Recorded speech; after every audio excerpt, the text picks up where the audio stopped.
Now, whenever I paint still water or slow moving water, I usually, except in this case where I'm doing lettering, usually do it last, because the water, the slow water or still water, will reflect everything that's around it.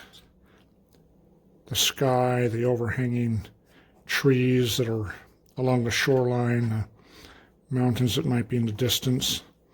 So I'm going to touch it a little bit here, just a little bit to kind of give it a bit of little accent notes is really all this is.